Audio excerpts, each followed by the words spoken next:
ঢাকা শহর নিয়ন্ত্রণ করছেন বিনা বেতনের এক হিজড়া ট্রাফিক। হাতের ঠাস ঠাস শব্দের সাথে হাসি মুখে বাঁশি বাজিয়ে গাড়ি ঘোড়া নিয়ন্ত্রণ করছেন ঝুমা হিজড়া। এখানে 3টা ট্রাফিকে যা করতে পারবে না আমি একাই গ্যারান্টি দিয়ে তাই করতে পারি। আমার কথা সবাই শুনে ভালোবেসে।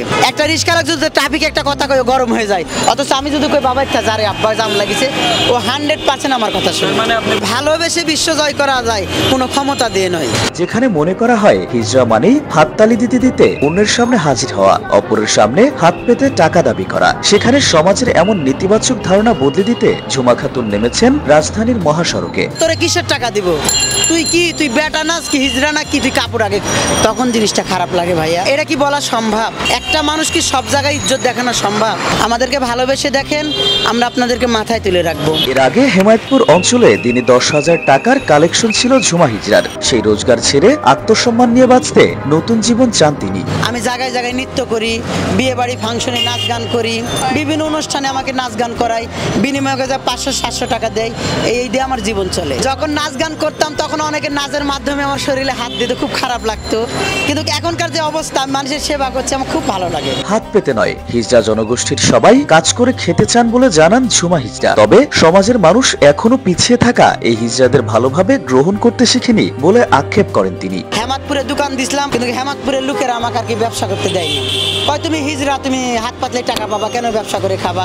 এখানে তুমি ব্যবসা করতে পারবে না। তোমরা যদি কখনো হেমাদপুরে খবর নাও, ওখানে যেয়ে দেখবা যে ঝুমুর হিজড়ার নামে একটা আলুর দোকান ছিল, অনেক বড় দোকান ছিল। আমি আর আমার একটা চাচাতো ভাই মিলে করতাম। তো এখানেও আমার বাধা, আমি হাত পাতে কখনো টাকা না পছন্দ করিনি বা করিও না। কিছু কাজের বিনিময়ে আমাকে কেউ কিছু দিলে এটাতে আমি খুশি হই। পরিবার ও সমাজ থেকে নিগৃহীত হিজড়া জনগোষ্ঠীর সবাই ভালোবাসার কাগাল। অপরের কটু কথা সহ্য করে হাসি মুখে সামাল দেওয়া ঝুমা হিজড়া তাই হাসি আর বাঁশিকেই বানাতে চান ট্রাফিক নিয়ন্ত্রণের মুখ্য হাতিয়ার। আমরা ভাইয়ের আদর পাই না, আমরা আত্মীয় স্বজনের আদর পাই না। আমরা যখন সাধারণভাবে একটা লোকের কাছে বাপ ডেকে কই আব্বা আমাকে 10 টাকা দাও না, ভাত খাবো, ওই লোকটা যদি আমাকে ভালো না বেশে না দিক টাকা, আমার মাথায় হাত দিয়ে যদি দোয়া করে বাজান রে আজকে টাকা নেই অন্য দিন নিও, এখানে কোনো কিছুর বিষয় না। সম্প্রতি ছাত্র আন্দোলনের সময় থেকেই যখন ঢাকার রাস্তা ট্রাফিক শূন্য হয়ে পড়ে, তখন থেকেই মতিঝিলের দায়িত্ব নিজের কাঁধে তুলে নেন ঝুমা হিজড়া। সেই থেকেই চলছে টানা জনমানুষের সেবা। আমি কাজ করি, অনেকে দেখে কয় কি যাইতে সরে যাই কর, সেই কর, সাত কর, অনেকে আবার কয় না রে ভালো করছে। অ্যাকচুয়ালি যখন আন্দোলন হয়েছিল এই শাপলা চক্র থেকে প্রথম শুরু হয়েছিল, এখানে 200-300টা পোলাপান ছিল। তারপর থেকে আন্দোলন শুরু হয়েছে, তো তখন পর্যন্ত এই পর্যন্ত ট্রাফিক উঠে গেছে, সব উঠে গেছিল। যখন ট্রাফিক এখানে বন্ধ ছিল তখন আমি মুখে দাঁড়াইতাম, ওই মুখে ক্লিয়ার রাখতাম। যানজট নিরসনে অক্লান্ত পরিশ্রম করে ভুক্তভোগীদের চোখের মণিতে পরিণত হচ্ছেন এই বিনা বেতনের ট্রাফিক। ঝুমার কারণে সবচেয়ে বেশি উপকৃত হচ্ছেন মতিঝিলের রিকশা চালকেরা।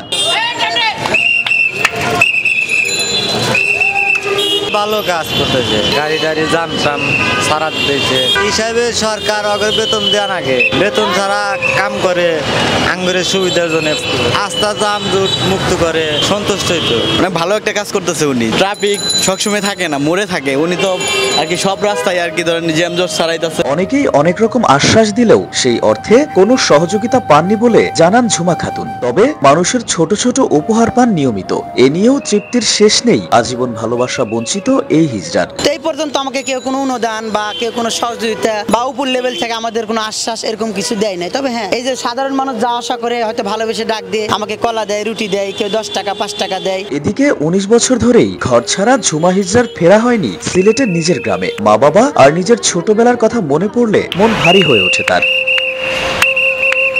আমি গ্রামে যাওয়া হয় না আমার প্রায় 19-20 বছর। মনে পড়ে, অনেক স্মৃতি মনে পড়ে, ছোটবেলার স্মৃতি মনে পড়ে, যখন একসাথে সবাই মিলে খেলাধুলা করতাম, ছেলেরা ডাকাডাকি করতো, যেতাম না, মেয়েদের সাথে খেলতাম, স্কুল খেলতাম, ভালো লাগতো। লেখাপড়া হয়ে ওঠেনি। স্মৃতিকাতরতাও কখনো কখনো যেন বিলাসিতা। হিজড়ার বাঁশির শব্দ ছাপিয়ে তাই প্রকট হয়ে ওঠে কোনো এক বেসামাল গাড়ির হর্ন। এমন নাগরিক ব্যস্ততায় ঝুমাদের দিকে তাকানোর সময় থাকে না কারো।